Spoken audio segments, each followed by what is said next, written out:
Olá a todos! Hoje desenvolveremos o seguinte tema: prova, verdade e escopos do processo, bem como prova pré-constituída. Eu sou o professor Paulo Henrique dos Santos Lucon e temos hoje a presença do debatedor Marco Aurélio Scampini Siqueira Rangel. Marco Aurélio foi me orientando no curso de doutorado.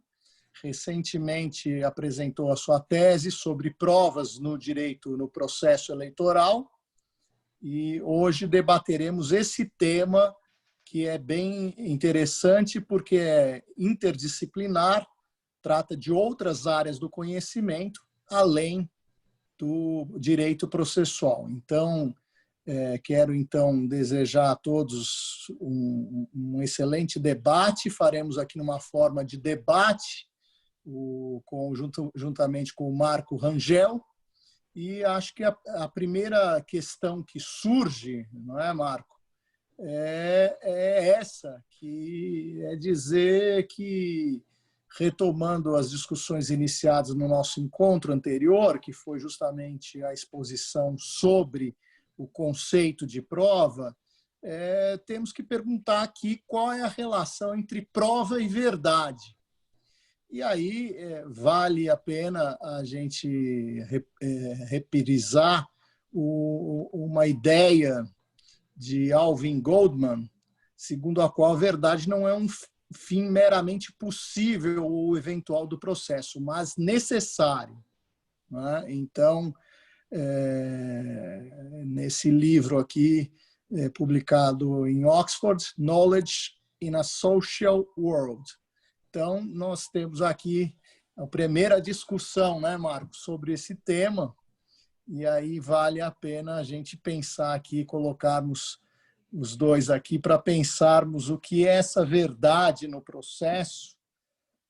E aqui eu quero relembrar algo que algumas vezes já mencionei, que é aquela situação de verossimilhança existente no processo, porque a realidade é o momento presente atual, não é? Então, o processo baseia-se sempre numa verossimilhança, ou seja, numa tentativa de reproduzir fatos ocorridos.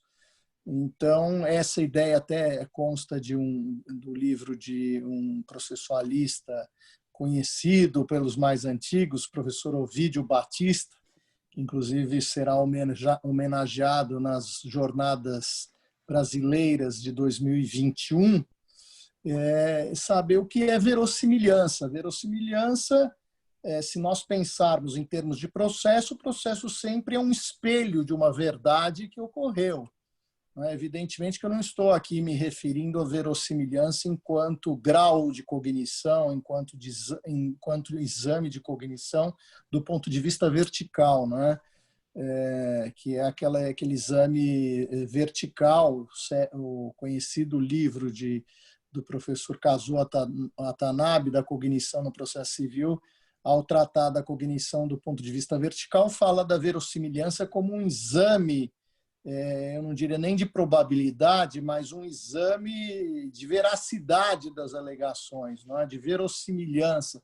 Semelhante ao que ocorre um pouco, né, Marco, na ideia de inversão do ônus da prova no Código de Defesa do Consumidor, no artigo 6º, inciso 8º, que dispõe sobre a verossimilhança das alegações quando há uma afirmação do consumidor e essa afirmação, sendo ela possível de ser verídica, é o que basta, né? Então, essa é uma verossimilhança que espelha a ideia de profundidade de conhecimento, que não tem a ver com a verossimilhança que nós estamos falando aqui, que é a ideia de verdade, não é? Que é bem diferente.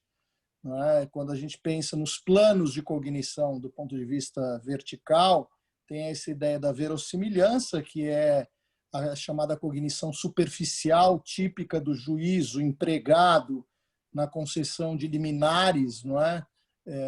Onde não há uma prova documental, onde há uma urgência urgentíssima, onde o juiz está numa situação em que não pode esperar.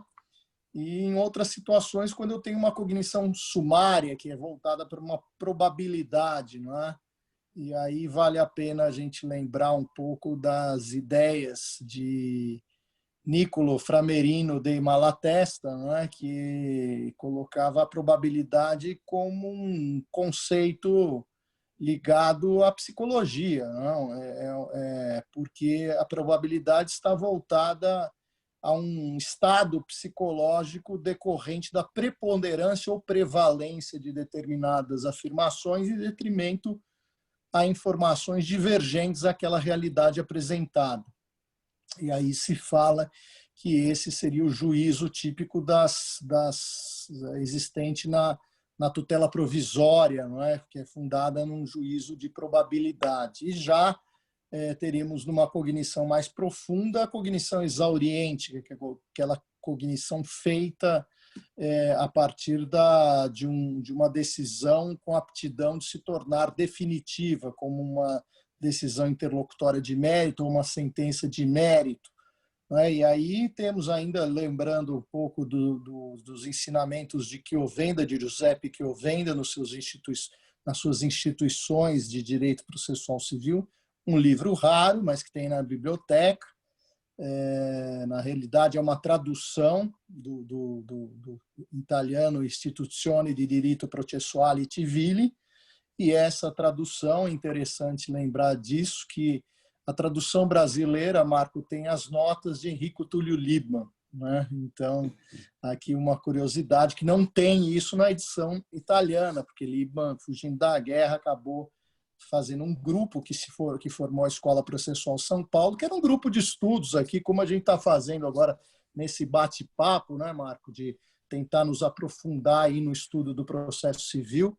Era um grupo de estudiosos jovens e que se tornaram grandes juristas, como Frederico Marx, como Buzaide, como Bruno de Afonso André, outros grandes professores, lembrando aqui até do pai do Antônio Cláudio Maris de Oliveira, criminalista, que era o Maris de Oliveira, que era desembargador, também foi professor da PUC, e também formava esse grupo de estudiosos que estudaram com Liebmann, né, aos sábados, aí nessa missão de ter uma análise profunda. E que Chiovenda falava de cognição exauriente e definitiva, né? Então, o exame exauriente significa que houve um exame profundo das alegações das partes, dos pontos controvertidos. Mas tudo isso tem aquela ideia de verossimilhança em torno da busca da verdade, não é, Marco? Que, no fundo, é uma busca pelo processo, não é? E a gente fica sempre nessa dúvida,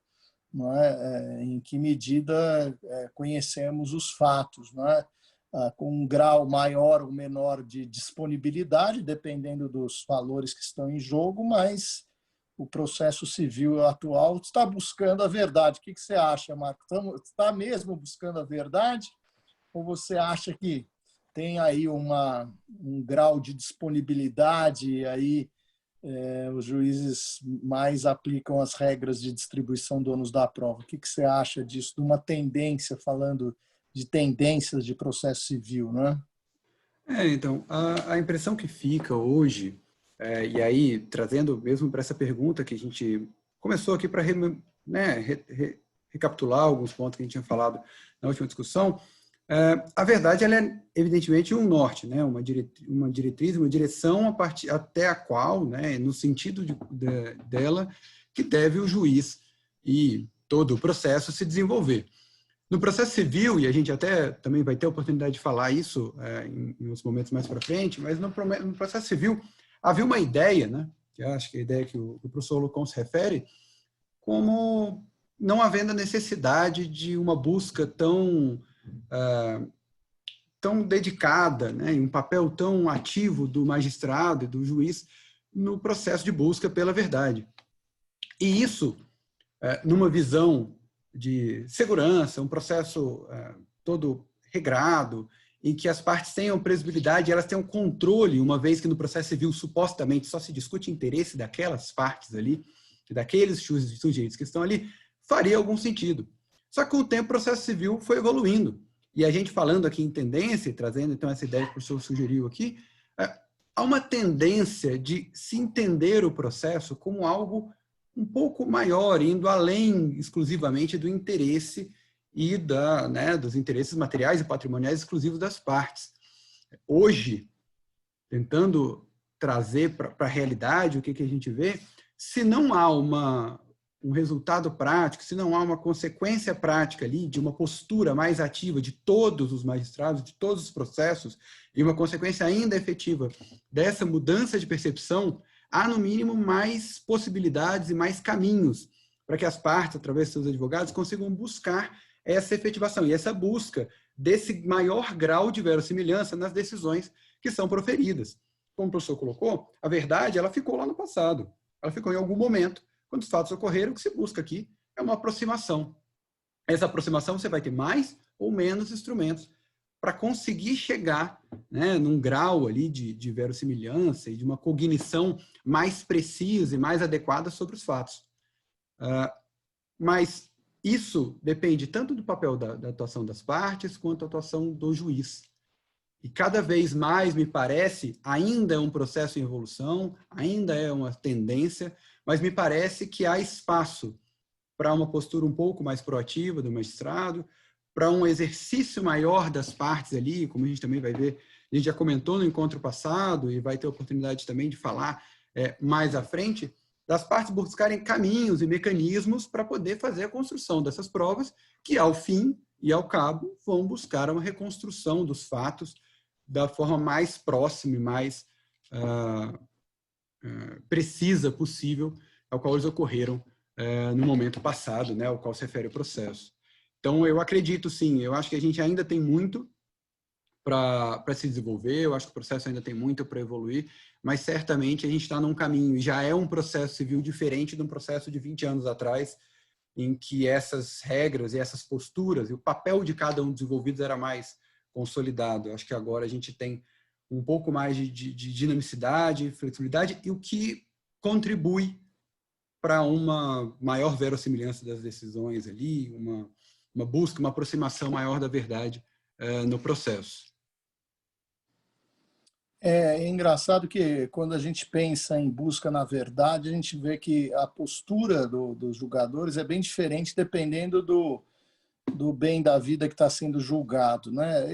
Eu vejo assim, em poucos, num processo penal há uma preocupação maior. Nos processos sancionadores, eu digo assim, ações de improbidade, ações civis públicas, não, ações lesivas ao erário, eu acho que deveria haver uma preocupação maior do julgador na busca da verdade real, mas não há. Eu acho que aplica-se mais uma visão do processo tradicional, ou seja, que o autor o réu não se desincumbiu da prova, não conseguiu fazer prova. A gente vê que não há um tratamento muito preocupado com a busca da verdade real, embora o sistema, não é, como você bem disse, está caminhando aí para aproximar a busca da verdade do sistema civil e aí também sancionador para o processo penal, onde existe uma preocupação muito grande com a verdade, não é, a verdade dos fatos,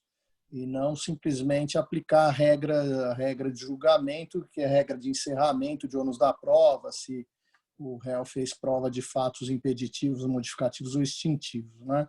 Aliás, eu quero fazer menção aqui de um livro, não é, sobre processo sancionador, muito interessante, da Sara Merson Vargas, que é lá do Espírito Santo, ali do estado do Marco, fez um belo de um trabalho sobre processo sancionador, uma teoria geral do processo sancionador. Há também um livro do Fábio Medina, também interessante, sobre o processo sancionador. Eu acho que a gente pode ir para a segunda pergunta, né, colocar aqui, né, Marco, que afinal de contas é o cerne da nossa preocupação aqui, que é saber o que é verdade, não é? Afinal de contas, o que é verdade, não é? Como podemos definir verdade? E aí tem doutrinas clássicas aí a respeito do tema, Mittermeier, a concordância entre um fato real e a ideia dele representada em nosso espírito. Então, entramos naquela ideia de percepção psicológica da realidade. Mas, sob a perspectiva do direito processual, não se pode afrontar aqui o insolúvel problema consistente em definir o que é, afinal de contas, a verdade. Não é? E a gente sente que, embora haja, né, Marco, uma busca, e aqui, voltando para o nosso debate, uma busca da verdade, a gente sempre fica nessa dúvida, não é? De se efetivamente os jogadores estão preocupados em chegar à verdade real. É engraçado que eu tenho uma impressão, né, com essa experiência aí que tive ao longo dos anos, aí atuando não só em processo criminal, como julgador e também como advogado, eu vejo que na arbitragem é uma preocupação muito grande com a verdade. Já o processo civil tradicional na jurisdição estatal, eles estão muito mais preocupados aí com decidir logo, né, e tentar resolver logo a questão que lhe foi posta.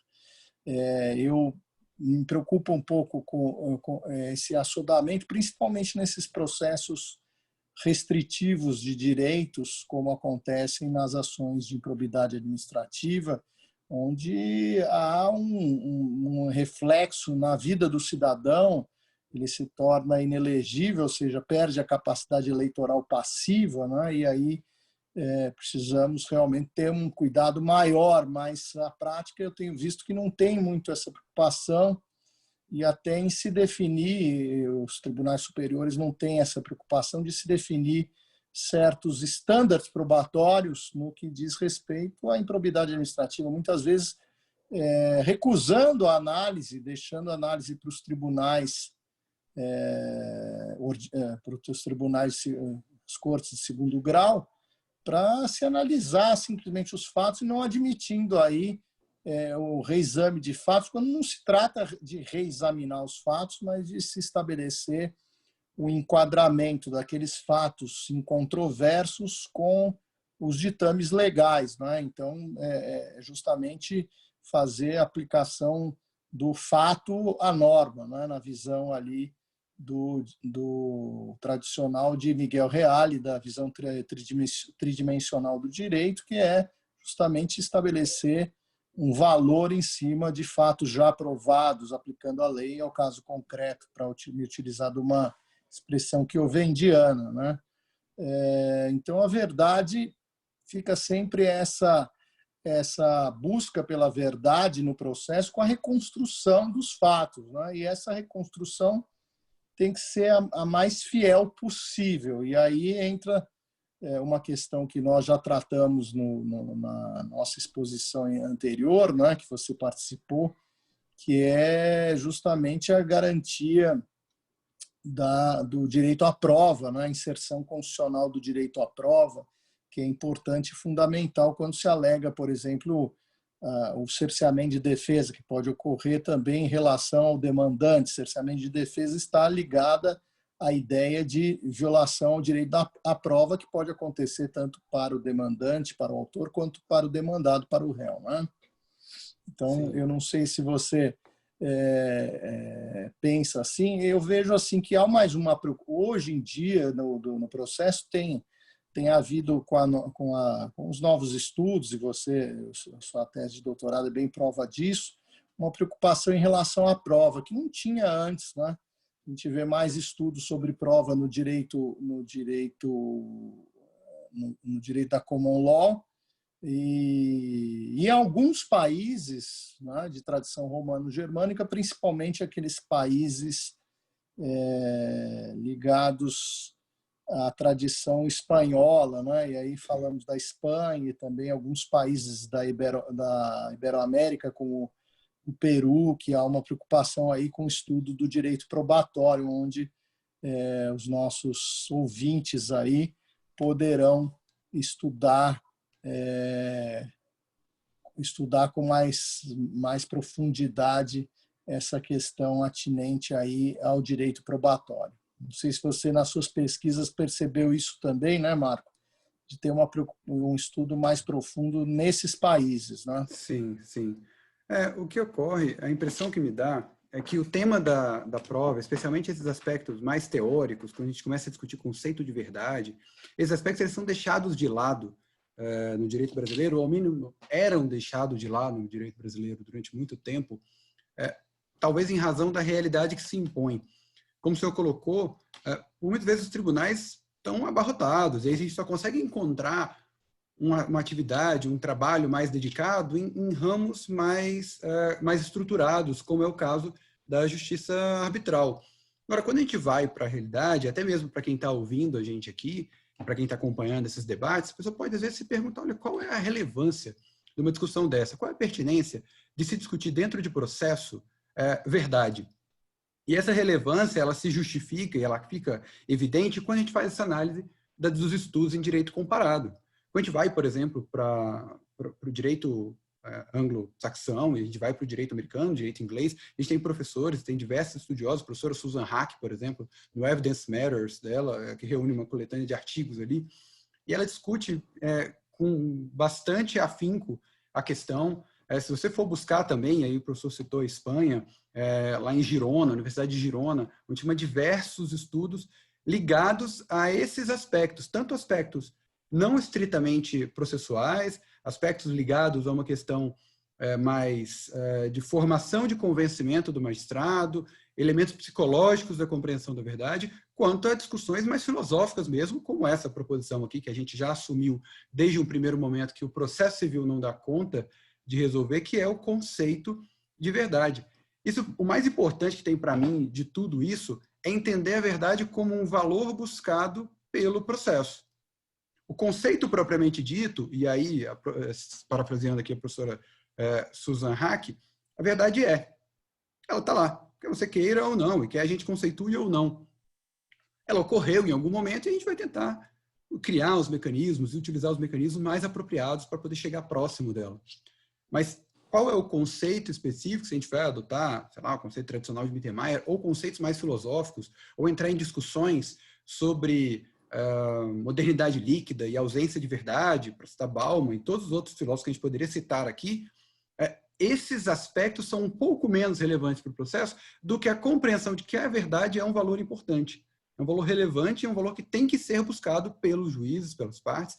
E é nesse aspecto que eu acho que todas essas discussões acadêmicas existentes e esse aprofundamento que se encontra em países como o Peru, a Espanha, Estados Unidos, Inglaterra, aí a gente consegue encontrar a relevância e a importância disso, e de se estudar mais e ir mais a fundo na questão probatória, que é a nossa matéria de discussão agora, porque é através dela que a verdade, enquanto esse valor que se busca dentro do processo, virá à tona. Se não a sua perfeição, o mais próximo, né, com elementos mais verossímeis possíveis.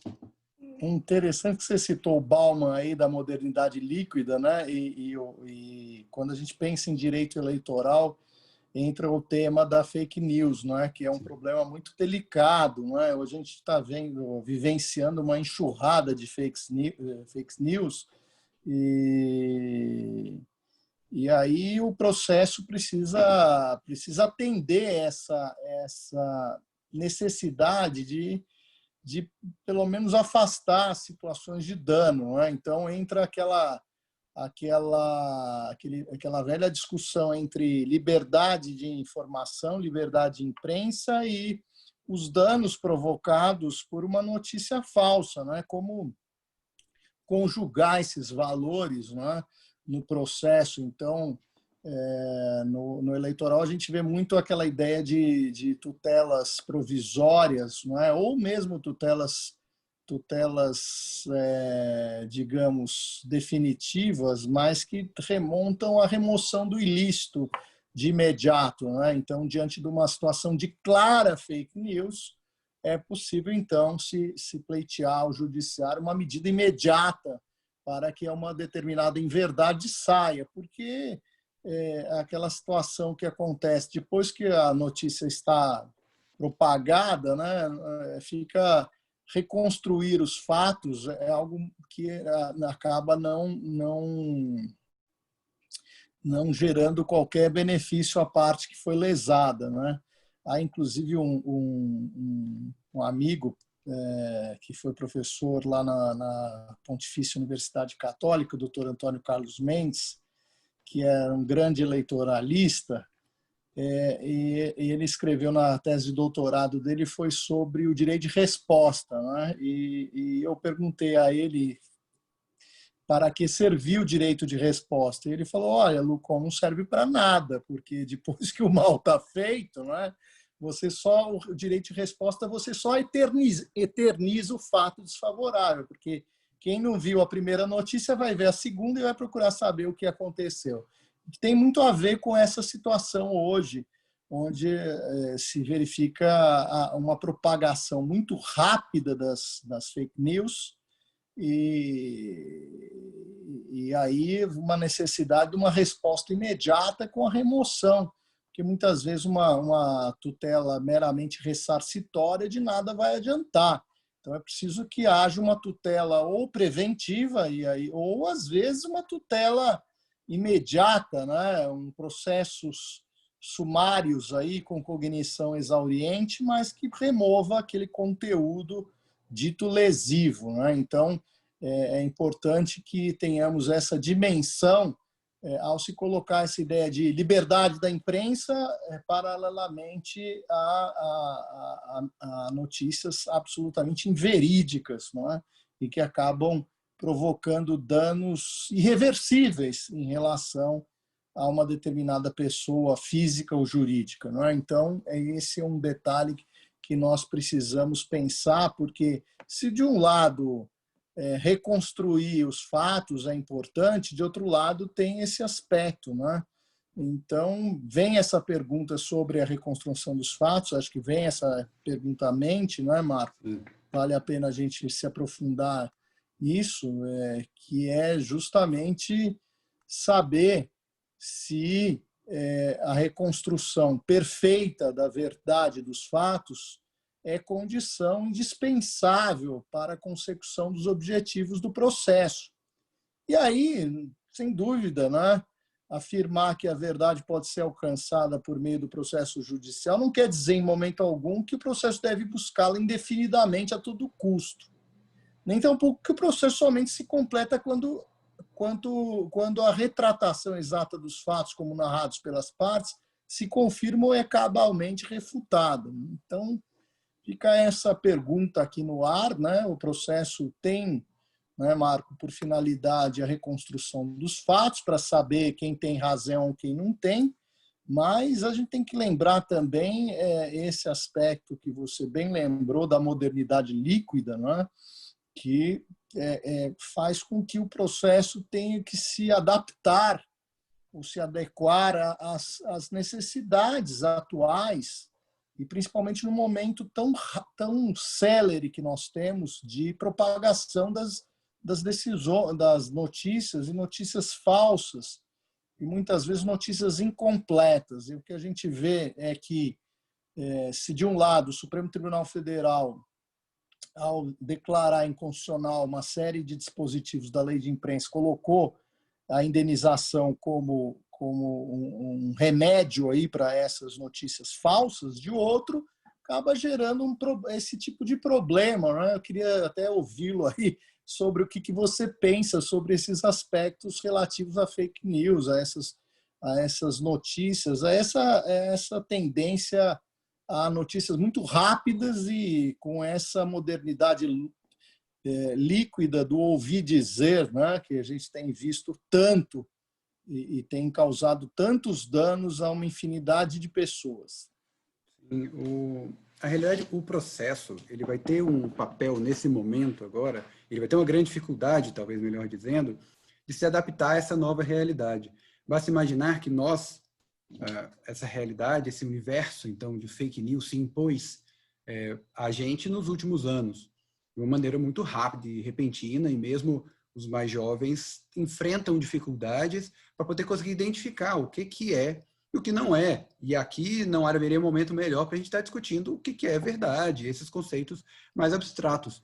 Agora, isso tem um problema, que é o problema que o professor Lucon colocou agora, que é qual o papel ali do processo, né? E nessas situações específicas foi um ponto que eu enfrentei na minha tese, as questões relativas as provas no processo eleitoral e essas fake news, né, essas informações que se prestam muitas vezes para tumultuar o processo eleitoral aqui é dito como a disputa propriamente, né?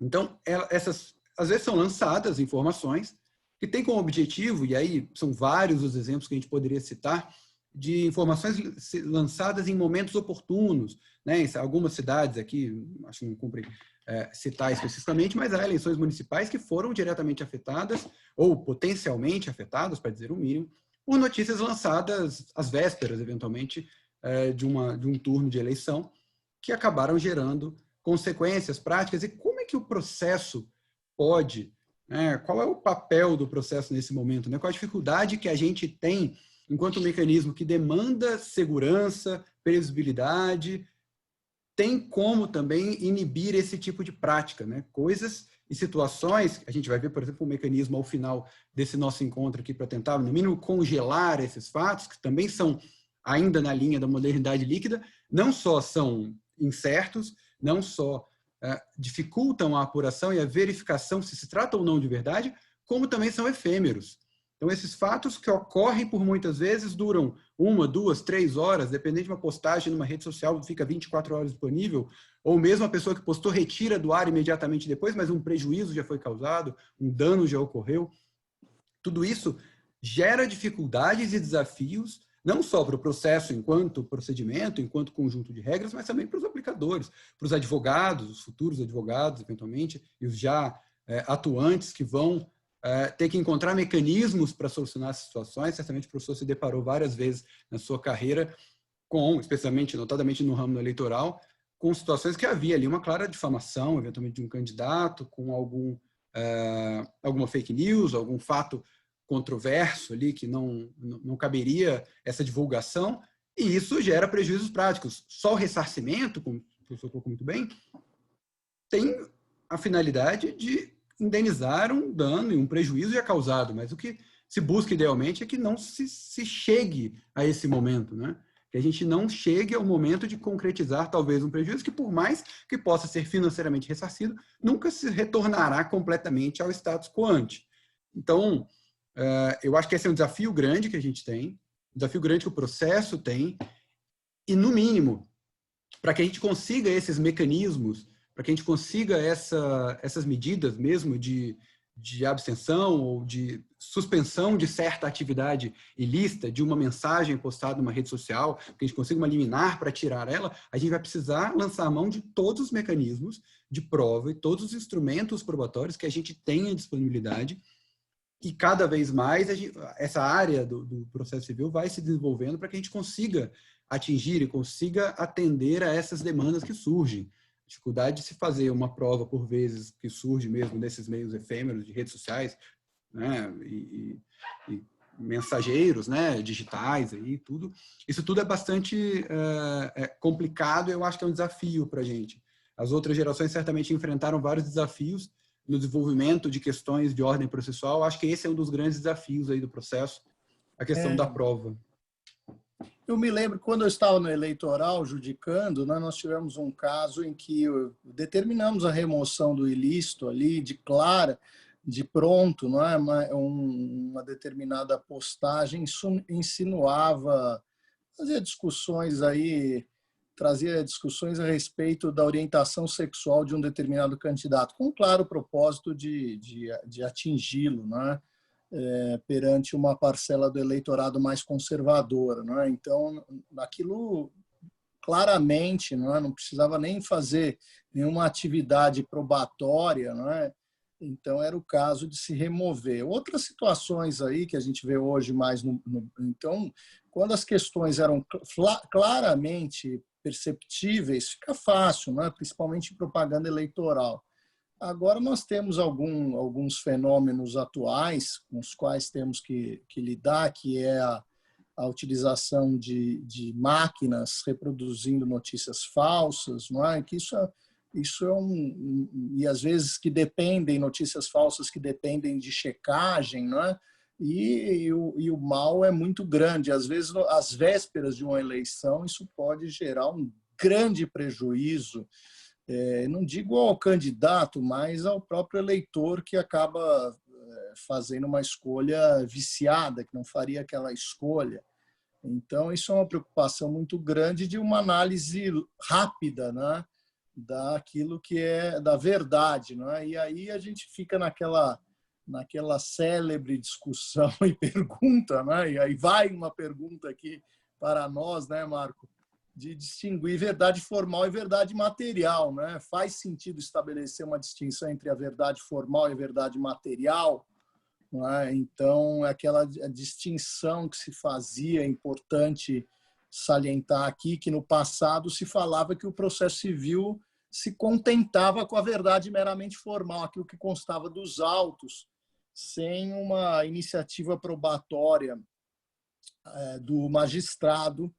Né? E aí eu me lembro aqui de um artigo que eu já fiz referência aqui no nosso encontro anterior, que era o princípio dispositivo de Enrico Túlio Liebmann, que foi publicado naquela coletânea ali de escritos, onde ele dizia que o magistrado não poderia exercer seus poderes instrutórios, salvo naqueles expressamente previstos em lei. Por exemplo, o juiz determinar a oitiva de uma testemunha referida, por exemplo, num determinado depoimento, a testemunha faz referência a um terceiro e o magistrado tinha e tem o poder de ouvir esse terceiro, então não poderia fugir. Depois foi se alargando essa ideia da iniciativa probatória do magistrado, né? Inclusive, fazia-se, então, essa tradicional distinção entre processo civil e processo penal ligada à iniciativa probatória do magistrado.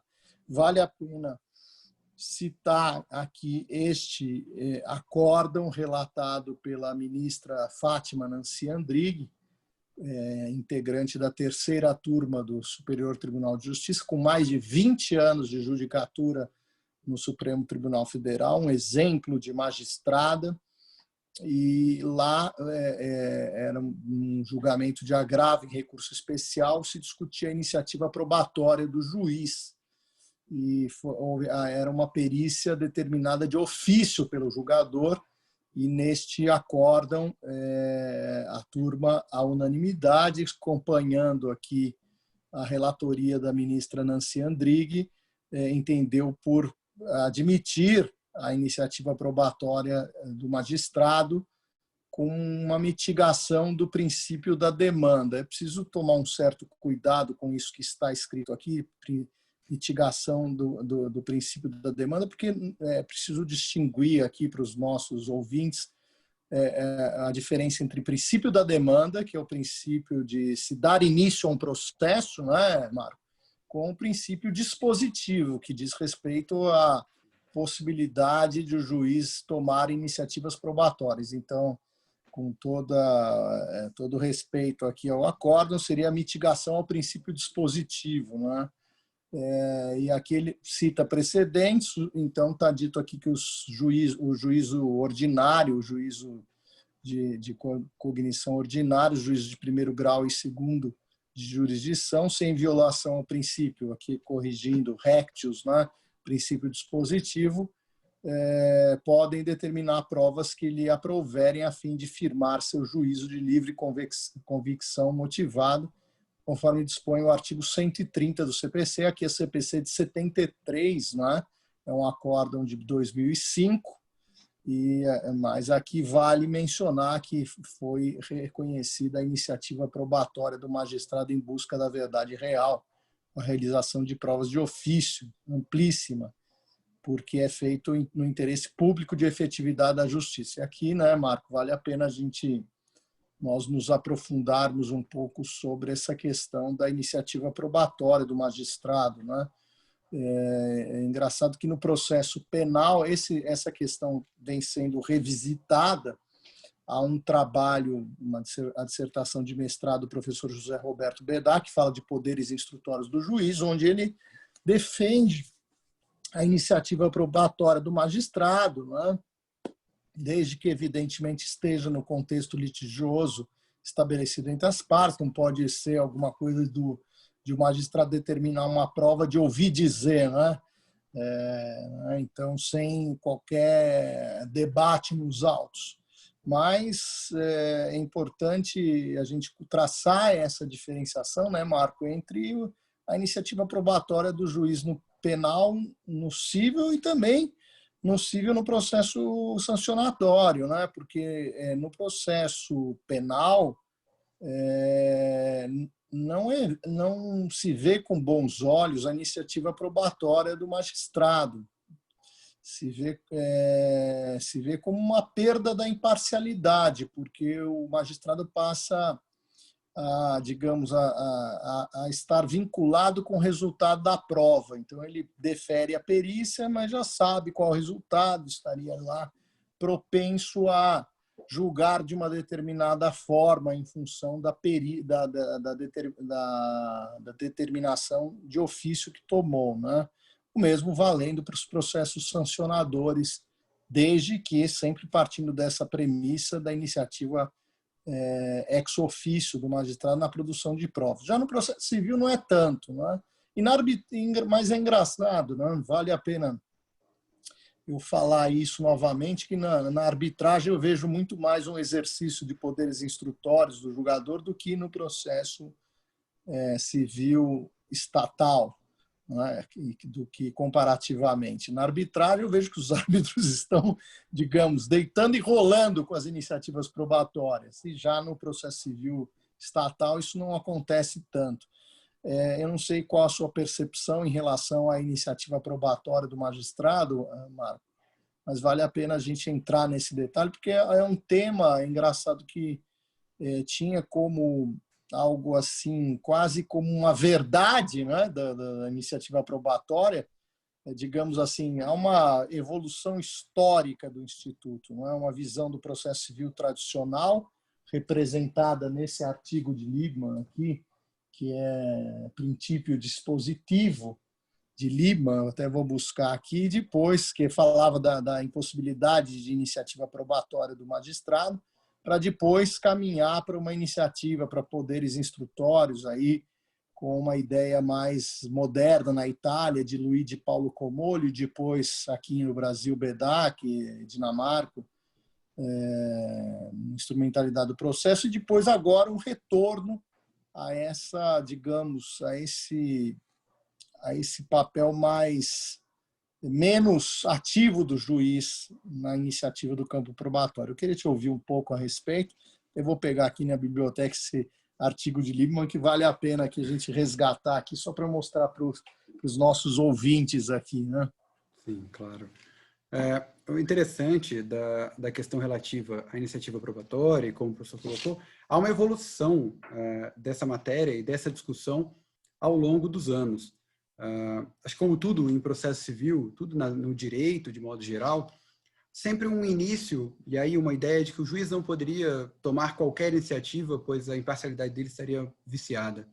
Depois, há um movimento para o lado contrário, um movimento no sentido contrário, a partir do qual se entende que o juiz deveria, portanto, tomar o máximo de iniciativa e buscar agir ativamente na busca, em prol ali do que a gente discutiria, do que a gente chamaria, talvez, aqui, de uma verdade real, essa verdade mais próxima.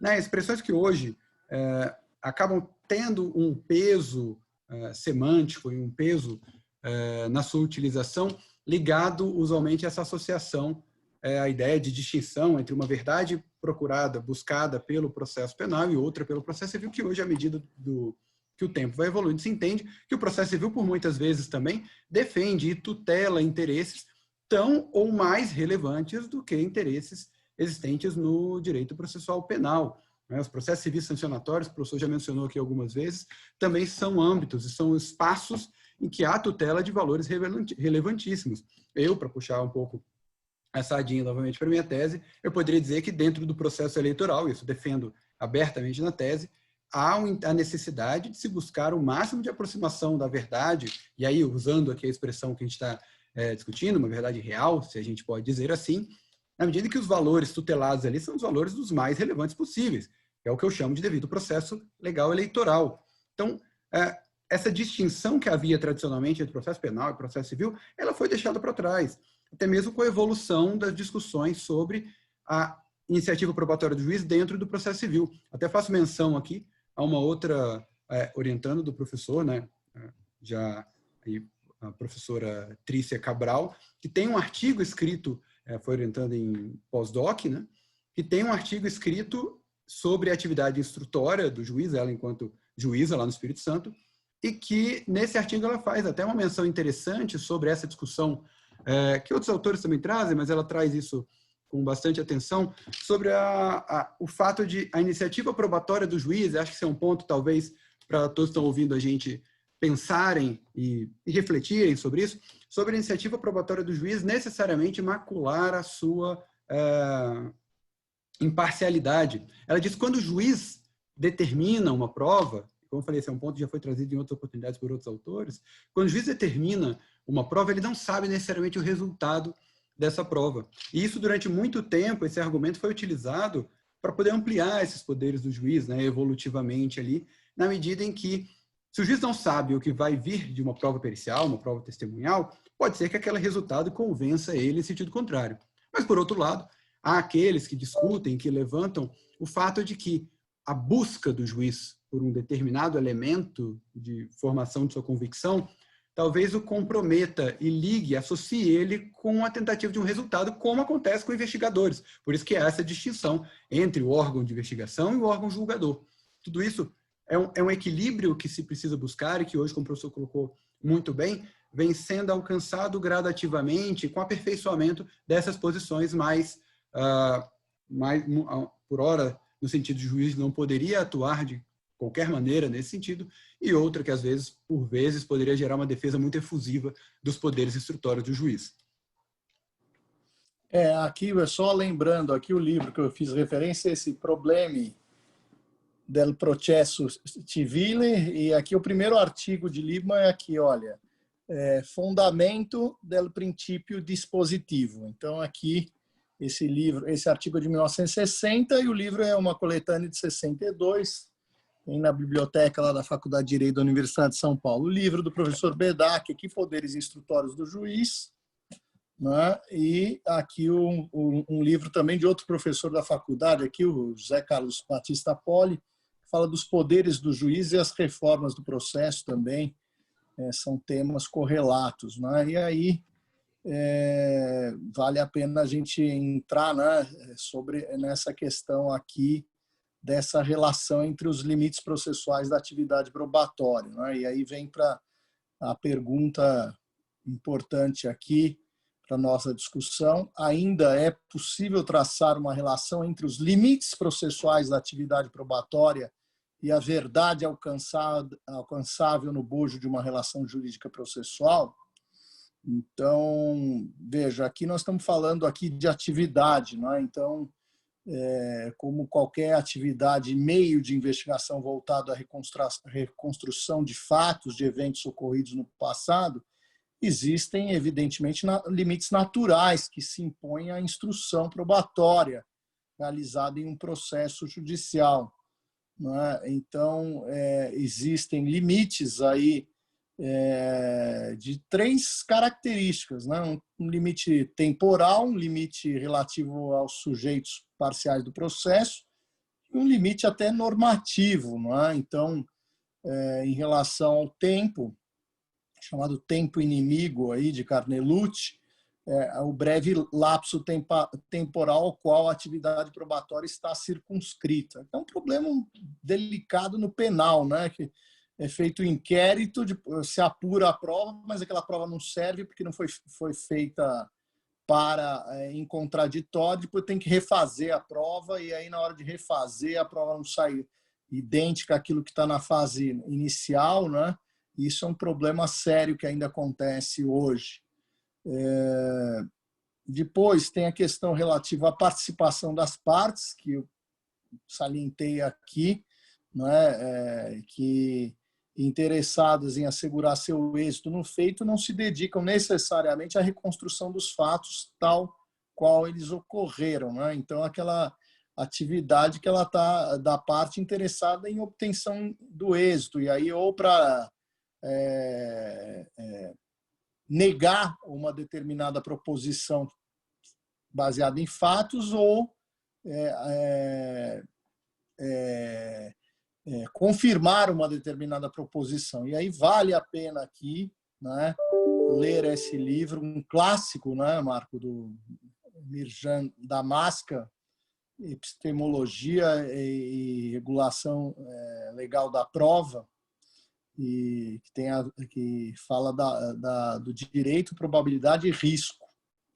É um clássico aqui, vale a pena. Tem essa tradução também para o espanhol, né? Tem algumas traduções, e além do inglês, e também é possível falar também de restrições existentes no próprio ordenamento jurídico. Numa outra exposição eu falarei sobre as provas ilícitas, mas existem normas no ordenamento jurídico brasileiro que apontam limitações à prova, e limitações legítimas, não é?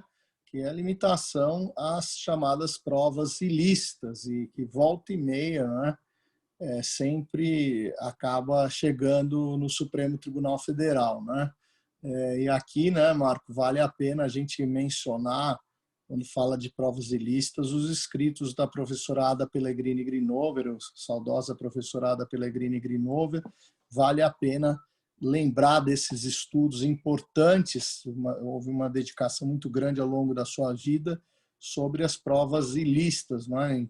Inclusive dentro daquela teoria dos frutos da árvore, os frutos envenenados da árvore contaminada, né? Uma vez obtida uma prova ilicitamente, aquilo contamina todos os demais. E volta e meia a gente vê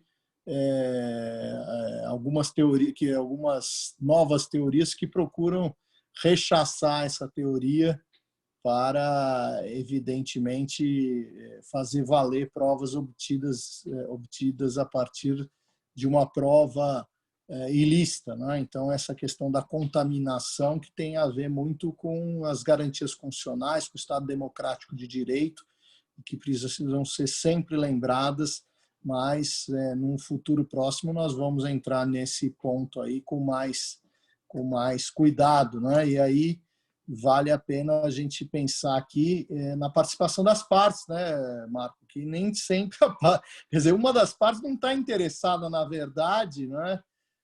O processo normalmente é adversarial, e nem sempre as partes querem a busca da verdade real. Às vezes tem uma intenção aí de realmente chegar à sua verdade, né? E a sua verdade não é a verdade. E aí é preciso lembrar dessa questão que muitas vezes é deixada de lado, né? Que um processo adversarial, uma das partes não tem razão e a outra tem. E às vezes até a gente pode ter até partes aí que estão voltadas para o interesse público, mas a parte está tão vinculada àquele desejo de provar um determinado fato que se perde, não é? Então, essa ideia da participação das partes interessadas em assegurar o êxito, que não é um êxito voltado à verdade, não é um êxito que a parte acha que é verdade ou que a parte quer reconstruir como sendo verdade, não é? Sim. E isso é curioso, se a gente parar até para fazer um comparativo, porque realmente o papel das partes, elas que vão, por meio das suas manifestações e por meio das provas que elas trazem ao processo, auxiliar o juiz ou instrumentalizar o juiz com elementos para que ele possa fazer um julgamento adequado. Por muitas vezes, a parte vai estar interessada, aquela parte, especialmente a que tem razão, vai buscar trazer os elementos que corroborem a verdade dos fatos como ocorreram. Mas, por outro lado, tem uma parte contrária, e sempre haverá essa uma parte dentro de um processo contencioso, em que se há uma discussão, sempre haverá uma parte que tem como objetivo final, ou no mínimo na maioria das vezes, que a verdade não prevaleça naquele caso ali. Ela tem interesse de proteger o seu interesse. A discussão pode não versar sobre questão de fato, mas quando houver uma controvérsia sobre os fatos tal qual ocorreram, essa situação vai acabar surgindo e vai acabar havendo uma dificuldade na construção da verdade. É que eu falei construção da verdade trazendo talvez aí a ideia do processo como uma busca pela verdade dialética, uma verdade construída pelas partes por meio do diálogo, para fazer aqui menção a Jürgen Habermas. Então, todos esses processos, esses procedimentos, eles têm falhas, eles têm problemas. E qual o objetivo e qual a intenção de trazer essa discussão nesse ponto, nesse momento agora, para o nosso debate? É evidenciar que a verdade é um norte, ela é um valor muito relevante, ela é muito importante para o processo, inclusive para o processo civil, como a gente está vendo aqui, que foi se alcançando gradativamente essa evolução, no sentido que o processo civil também não se contenta só com uma solução totalmente dissociada da verdade. Agora, ela não é o único valor, não é o único bem tutelado pelo processo. A gente pode aqui, seja fazer menção aos escopos do processo, como o professor Dinamarco coloca na sua obra clássica Instrumentalidade, ou a gente pode pensar em outros valores específicos, como a gente citou aqui na hipótese de normas de provas ilícitas, existem de outros valores que, na ponderação, o legislador identificou que não poderiam ser ultrapassados em busca da verdade. E aí, acho que o professor Lucon aponta muito bem, não só necessariamente os sujeitos parciais do processo privados, né, as partes, autor e réu de uma relação privada, mas muitas vezes também essa vinculação dos sujeitos, sejam autoridades públicas, sejam mesmo advogados ou outras pessoas, com um resultado específico, que isso leva a uma desvirtuação do resultado verdade ali, daquele diálogo, né, daquela relação processual desenvolvida no curso de um processo e que acaba viciando ao final, né, ou se não viciando, para não fazer associação nenhuma aqui com nulidades ou algo do tipo, mas acaba afastando a sentença e o julgamento da verdade efetivamente como ocorreu. Só que isso é uma realidade que o processo e a gente, enquanto sociedade, admite. A gente deve admitir que, em algumas situações, o processo para que tutele outros valores e para que chegue a um fim efetivo, você imagina se o processo só pudesse acabar quando chegasse a verdade mesmo como ocorreu. Algumas situações não são mais factíveis de serem reconstruídas. Então, a gente admite, enquanto sociedade, que a verdade, por vezes, pode não ser alcançada. É um objetivo que ela seja alcançada, a gente busca isso ao máximo, na maioria dos casos. Mas em algumas situações, por questões de ordem temporal, por questão relativa aos sujeitos envolvidos, ou seja, ou também pelas normas existentes dentro do processo, talvez essa verdade não será alcançada. E a gente, enquanto sociedade, lida com isso e aceita esse risco em prol da tutela e da preservação de outros direitos e outros valores que são iminentes ali, que circundam o processo. Interessante, né, a gente tocar um pouco nesse tema das convenções processuais, né, que é um tema muito atual. Inclusive tem agora a Lei da Liberdade Econômica, recente a Lei de Liberdade Econômica, e vale a pena falarmos aí para os nossos ouvintes, caros ouvintes estudiosos do processo, que preceitua a liberdade econômica como sendo um valor relevante e que tem repercussões no processo na medida em que se estabelece a possibilidade de convenções processuais, inclusive em matéria probatória, não é? Então, aqui eu faço referência a um livro até coordenado pelo ministro Ricardo Vilas Boas Cueva, em que tem vários artigos aí sobre a liberdade econômica. Eu escrevi sobre a desconsideração da personalidade jurídica, mas o que eu quero falar aqui para todos é a questão das convenções processuais, ou também chamadas de atos de disposição das partes no processo, ou ainda outro nome que também é dado aí de pactos processuais, não é? Outros nomes aí correlatos no processo civil, mas que essa ideia de convencionar a impossibilidade de se fazer determinadas provas, não é? Restrições probatórias, por exemplo, vamos imaginar um contrato que não admita a produção de uma prova pericial, né? Então, aí os senhores vão encontrar desde quem defende essa cláusula, dizendo, olha, o juiz tem que respeitar e não pode determinar de ofício a realização das provas, uma vez que as partes abriram mão da possibilidade de um determinado meio de prova, então, prova pericial, e aí, evidentemente, que deverão ser aplicadas as regras de distribuição do ônus da prova. Então, se há uma limitação, não poderia se ultrapassar, o julgador não poderia ultrapassar essa limitação livremente pactuada entre as partes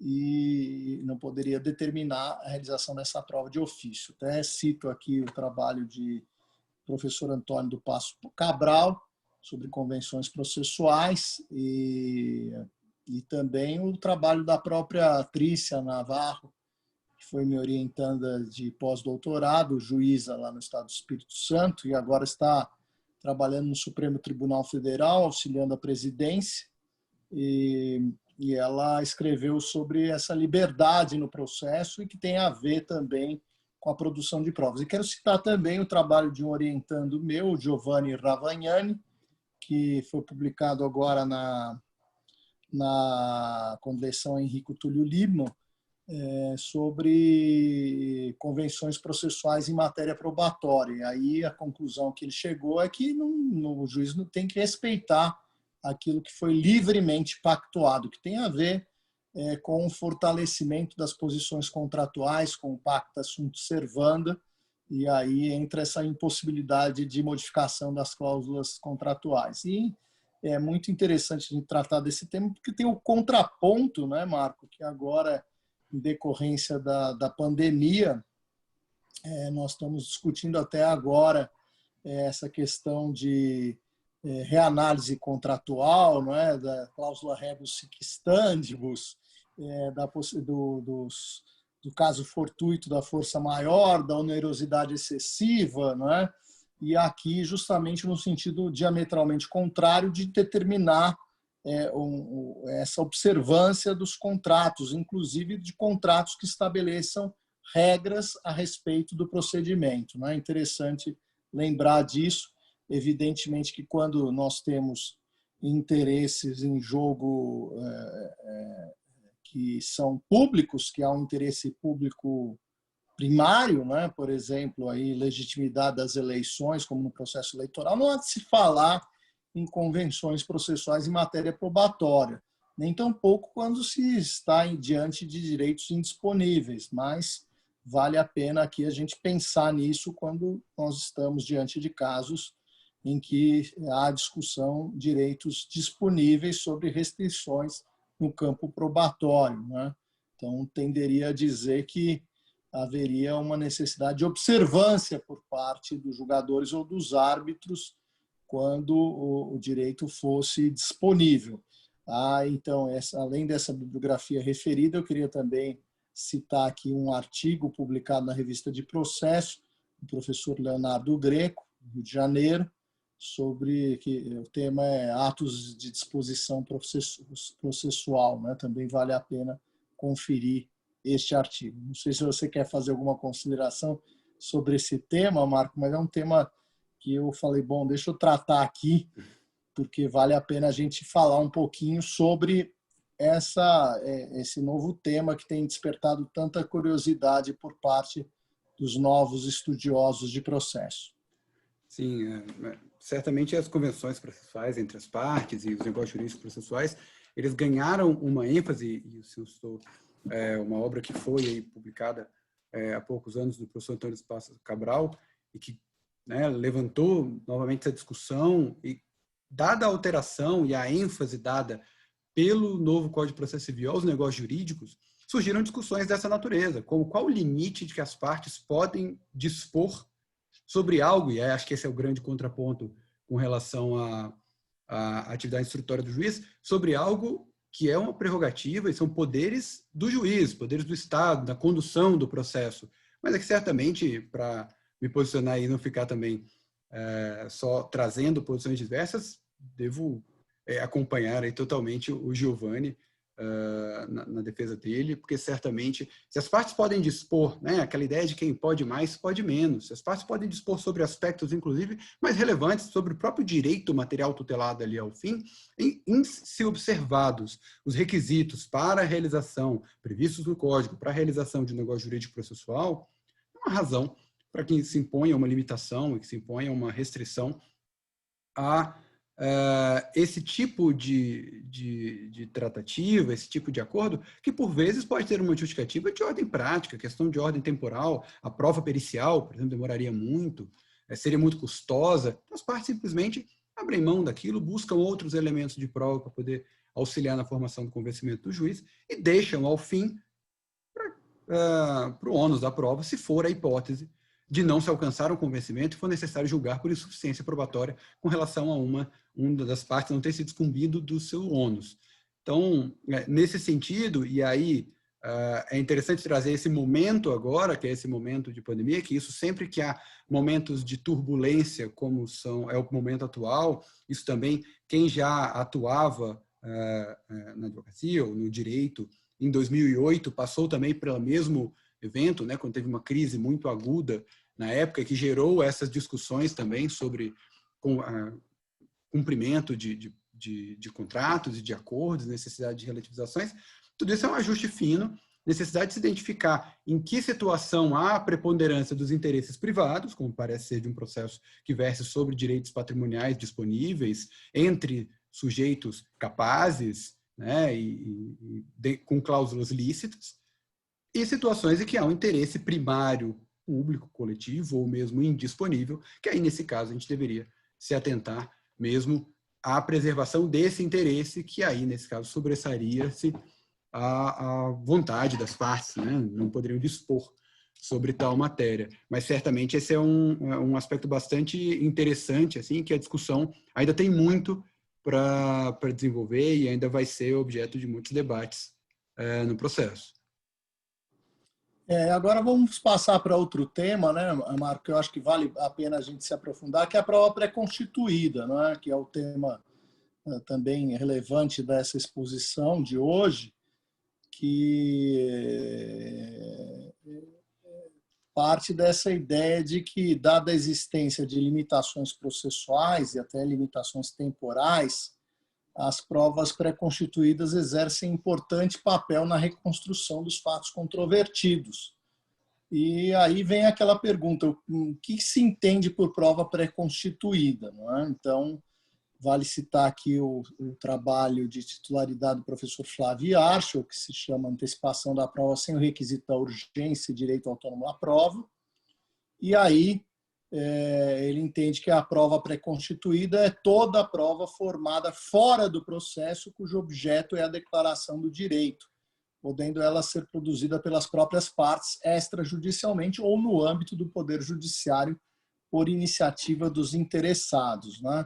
O código aqui, né, ficou muito, né, vale a pena a gente pensar aqui um pouco, discutir, né, Marco, que é a questão da declaração de fatos no código, né, que tem uma limitação.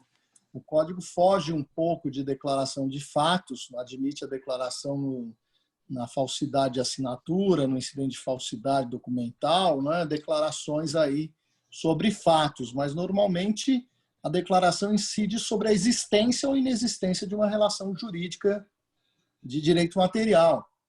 Então, vejo, aqui a prova pré-constituída visa uma declaração. Segundo esse entendimento, né, do professor, declaração do direito. Né? Eu tenho minhas dúvidas aqui se é uma declaração de direito mesmo ou se é simplesmente aqui um acertamento, uma declaração sem força de definitividade, mas uma declaração a respeito da ocorrência de certos fatos que podem servir de desestímulo para a instauração de processos futuros. Eu acho que aqui se dá uma abertura muito grande, não é, no ordenamento jurídico a respeito da declaração de fatos, embora seja a declaração do direito, mas não se dá um reconhecimento do direito aqui.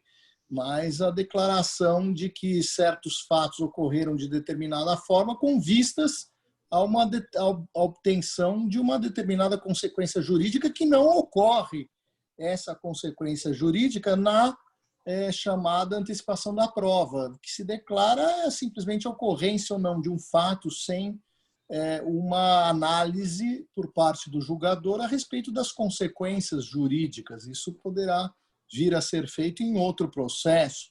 Então, ela pode ser uma medida, em certa medida, uma medida preparatória de um futuro processo de conhecimento, como também pode evitar, finalidade evitar um futuro litígio. Mas eu tenho minhas dúvidas a respeito da declaração de fatos, já que os fatos podem se alterar, mas os fatos, a respeito de fatos pretéritos que se passaram de uma determinada forma ou de outra. Eu me lembro que havia sempre uma discussão a respeito da declaração a respeito de fatos, do perigo disso. E aqui, veja que ele liga, a definição liga a prova formada fora do processo, cujo objeto é a declaração do direito, mas a prova pré-constituída não precisa ter necessariamente o objetivo, o escopo de declarar um direito, mas simplesmente constatar que determinada prova existe, né? E aí cada parte tirará suas conclusões a respeito da existência ou não de um direito, né? Essa declaração do direito, vale dizer, pode ou não ocorrer, não é? Então, seja no âmbito extrajudicial, no âmbito judicial. E aí vale a pena essa discussão em torno da prova, da declaração a respeito de fatos, onde o código foi um pouco restritivo, mas também deu uma tremenda abertura. Dá uma restrição na medida em que admite aparentemente só a prova em relação a incidentes de falsidade, mas, ao mesmo tempo, dá uma grande abertura ao admitir a prova pré-constituída, não é mesmo, Marco? Sim, sim. A forma como o Código agora regulamenta e prevê e dispõe sobre a prova pré-constituída, ele nos dá e aqui, sobre produção antecipada de provas, né, porque quando a gente fala de prova, para poder restringir um pouco mais o aspecto, quando a gente fala em prova pré-constituída, a gente vai ver oportunamente aqui nos próximos questionamentos que a gente traz ao debate, mas a gente está falando de um momento, né?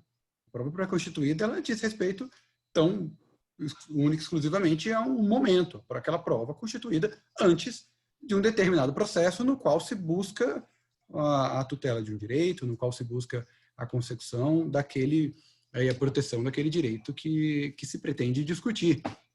Mas, quando a gente vê a regulamentação que o Código deu e a forma como o Código prevê, especialmente a produção antecipada de provas, parece que aqui a gente realmente tem e nos moldes que ela é dada hoje, a gente tem uma grande ferramenta. Como o professor colocou muito bem, a gente tem um mecanismo agora, inclusive, para a produção antecipada de provas, sem que eu tenha que me preocupar com um processo posterior. Basta que eu tenha um interesse legítimo para produzir aquelas provas, e isso pode me auxiliar na formação do meu próprio convencimento sobre a pertinência ou não de avançar com aquele processo. E isso pode ser essa prova para poder recair sobre um fato pretérito acontecido em um momento anterior e que se discute, e o que eu vou tentar em processo verificar se eu tenho elementos. Pensando do ponto de vista do advogado, eu poderia, por vezes, para saber se meu cliente tem chances de avançar e ser bem-sucedido numa determinada demanda, eu entro com uma produção antecipada de provas para colher provas sobre determinados momentos, que eu não tenho acesso a essas provas sem recorrer ao Poder Judiciário, que também há uma necessidade de verificar o interesse dessa medida. E, havendo um insucesso nessa colheita de provas, já há aqui um grande indicativo que haverá uma dificuldade de fazer provar o direito que se pretende em juízo numa ação posterior. E bastaria que a parte simplesmente se desse por satisfeita ou se contentasse com esse resultado e não avance mais. O efeito que isso pode ter na redução da litigiosidade, né, e aí, fazendo aqui uma referência a Capelletti, né, e Brian Garf, pensar aqui em ondas e mecanismo de desacesso ao judiciário, é evidente que nesse caso não é desacesso completo ao judiciário, porque eu preciso recorrer a ele para essa medida. Mas eu poderia pensar, e aí extrapolando, obviamente, o raciocínio feito pelos professores na obra clássica, eu poderia pensar que é um mecanismo simplificado, uma via mais objetiva, mais direta, com contraditório reduzido, que gera até, inclusive, discussões sobre a legalidade dessas restrições, né, de contraditório dentro desse incidente, mas que eu teria um mecanismo mais simples que permitiria, por vezes, uma redução da litigiosidade posterior com a desistência do ajuizamento de ações futuras. Então, me parece que realmente aqui, se o código foi tímido de um lado, de outro ele abre possibilidades, ele dá mecanismos mais robustos e mais, vamos botar assim, poderosos e eficazes para as partes, para que elas possam ter, como a gente colocou no encontro passado, para que elas possam ter um exercício pleno do seu direito à prova, seu direito subjetivo à produção de provas, e que, eventualmente, decidam ou não pelo ajuizamento de uma demanda. É interessante, né, lembrar que esse procedimento de produção antecipada de provas, nós vamos ver em breve aí, que está no código, ele não estava no projeto, no anteprojeto da Comissão do Senado, né?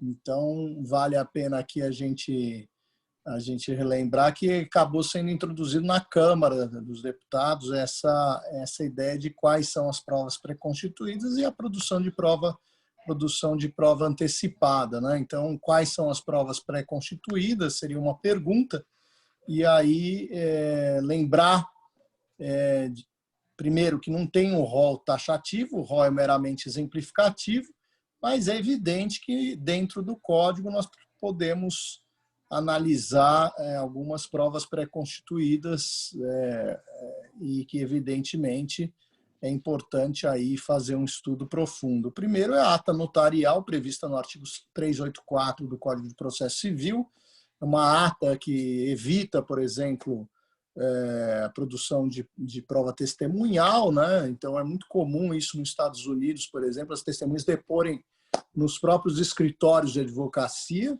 né?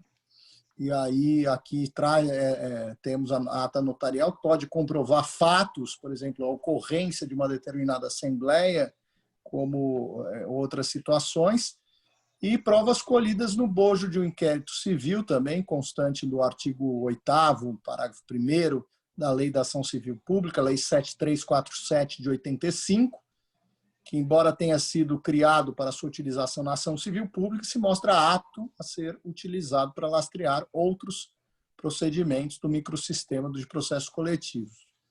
Vale a pena citar a obra de Hugo Nigro Mazzilli sobre inquérito civil, outros também, tantos já escreveram sobre o tema. E, finalmente, o procedimento de produção antecipada de provas, que eu estava me referindo, que não estava no anteprojeto do Senado, que foi introduzido na Câmara dos Deputados, e que nós resolvemos colocar. Já havia a tese do professor Iacho e chegamos à conclusão de que era importante ter essa produção antecipada de provas e que está disciplinada nos artigos 381 a 383 do CPC. Então, tem provas aí, provas produzidas antes mesmo do processo, então, como a ata notarial, e às vezes dentro do processo, mas com a finalidade de não declarar imperativamente a existência ou inexistência de uma relação jurídica, como acontece no processo de conhecimento, mas essa ideia de que temos essa importância aí de se ter uma atividade prévia para se produzir a prova, para se chegar a um determinado resultado, não é? E aí entra essa ideia, né, Marco, de saber em que situações, em quais são as situações, e aqui caminhando já para o final da nossa exposição, né, em quais situações a prova pré-constituída se faz necessária, né? Então, primeiro ponto, aceleração do procedimento. Segundo ponto, quando houver risco do perecimento da prova.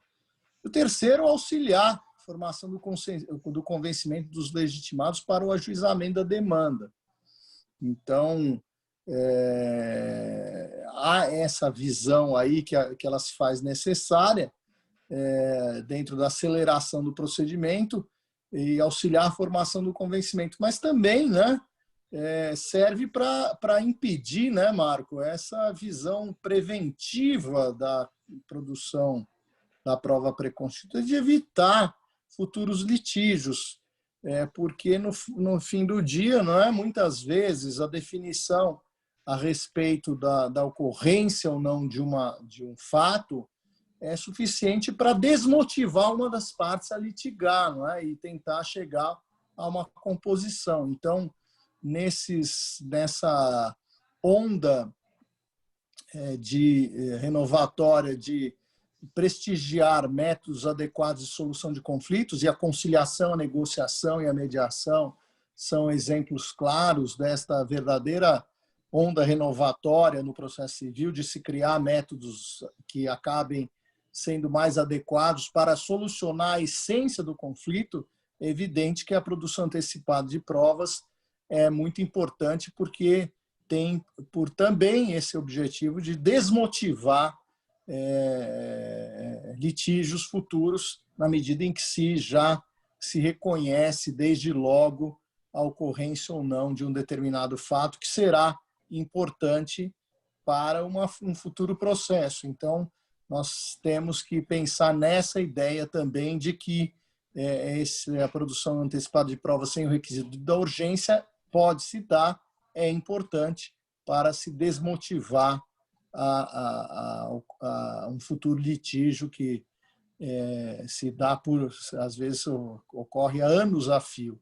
Infelizmente, a cultura da litigância no Brasil é muito grande ainda, e muita gente, mesmo sabendo, né, de que não tem razão, se vale do processo, se vale do tempo do processo para ter vantagens indevidas, né?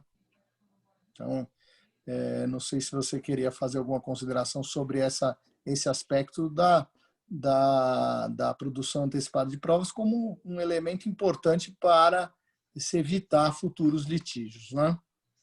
Eu acho que aqui é só mesmo um arremate desse ponto que a gente já tratou em alguma medida bastante, já pontuou também no nosso outro encontro, a ideia de que isso consolida uma retirada da prova como tendo como único destinatário o magistrado. Essa é a confirmação, e é nesse ponto que parece que o Código, e aí a Câmara, no processo legislativo, fez muito bem aqui de fazer a incorporação dessa ideia que havia sido ali germinada, talvez ele trazida ali inicialmente na obra do professor Flávio Iarte, depois foi incorporada com muita precisão, ali, com muito rigor pela Câmara, de reconhecer que a prova tem uma finalidade, tem uma utilidade para as partes. E isso parece que sempre foi claro, sempre foi evidente para todos no dia a dia. Se a gente for buscar, mesmo para pessoas, né, que não tenham uma instrução jurídica, saber se é relevante para o ajuizamento de uma demanda ou para a tomada de decisões, você ter provas sobre os fatos que você pretende narrar, isso parece que é evidente. E a lei simplesmente não considerava esse aspecto. Então, isso foi uma incorporação dessa característica e alça e consolida esse lançamento das partes para um papel também de protagonismo, não só no que diz respeito à produção das provas, mas também para a utilização e para a sua interpretação, para a formação do seu convencimento, enquanto partes interessadas na solução de um litígio. Engraçado, né, Marco? Eu vejo assim, na atividade como advogado, eu vejo uma certa resistência dos magistrados na produção antecipada de provas, né? Principalmente essa sem requisito da urgência. Quando o código é claro, a gente vê uma certa resistência. Até quando tem urgência, não sei, eu vejo que o judiciário não gosta muito, acha que isso deveria ser feito no bojo do processo de conhecimento, que é um contrassenso e foge ao espírito do próprio código de evitar litígios inúteis. Mas fica aqui a minha observação como um praticista, né? Como quem está vendo que está se fugindo aqui do espírito do código. Mas vamos falar, para encerrar aqui, a ata notarial, o que é, afinal de contas, a ata notarial e qual é a sua função. Não é? Então, trata-se a rigor de uma prova documental pré-constituída extrajudicialmente, cuja finalidade é documentar a existência de determinado fato, com a participação de um tabelião de notas que, originalmente, não seria demonstrado pela via documental. Então, se produz essa prova documental. Então, além de documentar os atos presenciados pelo tabelião, os quais podem não mais existir quando do ajuizamento da demanda judicial, ela também carrega a presunção de legitimidade em razão do agente que a lavra. Então, dispõe o artigo 384 que a existência e o modo de existir de algum fato podem ser atestados ou documentados a requerimento do interessado mediante ata lavrada pelo tabelião. O parágrafo único desse artigo 384 dispõe que dados representados por imagem ou som gravados em arquivos eletrônicos poderão constar da ata notarial. Então, muito comum hoje em dia, né, Marco, fazer aí essa questão da documentação digital de dados digitais, né? E vale a pena aqui a gente mencionar algo extremamente atual, um julgado do Tribunal de Justiça do Estado de São Paulo, que estabelece que a ata notarial pode se prestar a documentar atos praticados em meio digital. Então, o autor dispõe esse acórdão, relatado pelo desembargador Soares Levada, que autores vítimas de ofensas graves via WhatsApp provem controvérsia do ocorrido por meio de ata notarial.